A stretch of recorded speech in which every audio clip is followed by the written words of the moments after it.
When I first got my dog Prince, I left him at home for a while to go to the store, and when I come back, he's tumped over the trash can and spread garbage all over the kitchen. And I've heard a lot of dog owners have dealt with this same thing at some point or another. But it was probably the same fascination with our garbage that started this millennia spanning friendship between our dogs and us humans. Before we talk about the domestication of dogs, I want to establish real quickly what domestication is, because there's a little confusion about what constitutes a domesticated animal.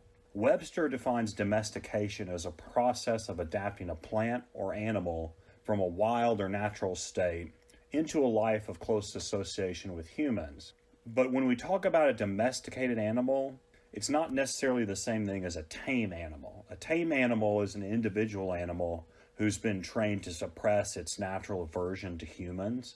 Domestication involves a change to the genetics of an entire species. For instance, we could raise a zebra in captivity, and that would be a tame zebra, but really only a horse is going to be domesticated.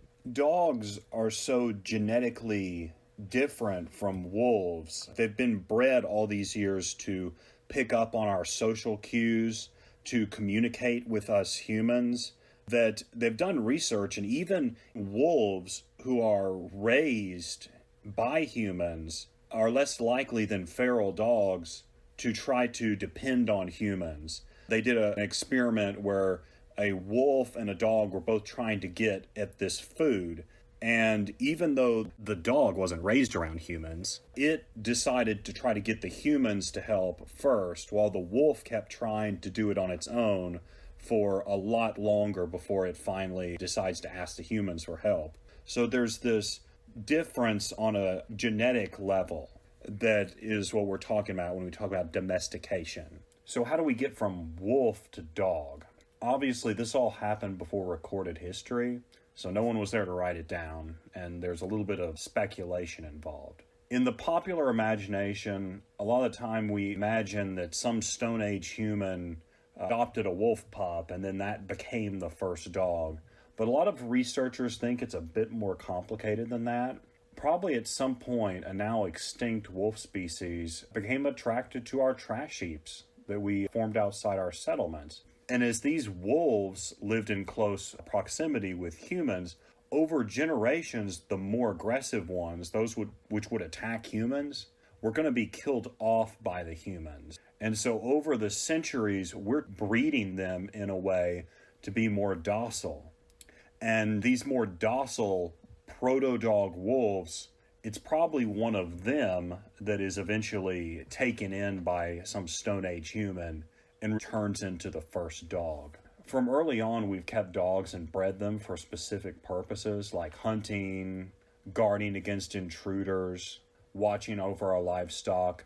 And this has resulted in a lot of very different breeds, even from very early on. But dogs have also almost always been our companions, too. In Homer's Odyssey, Odysseus arrives in Ithaca after 20 years' absence. One of the only creatures to recognize him is his dog Argos. Argos, who'd kept watch loyally for all these years when most of the human servants have neglected their duties. He is so happy to see his master return that he dies. And it's not just in fiction we see this. We have several ancient burials where dogs are buried alongside their masters. Tombs built for dogs in Greco-Roman times will have these epitaphs revealing this close bond people had with their animals. And I'll read just a couple of them. I am in tears while carrying you to your last resting place, as much as I rejoiced when bringing you home in my own hands 15 years ago. Thou who passest on this path, if haply thou dost mark this monument, laugh not, I pray thee.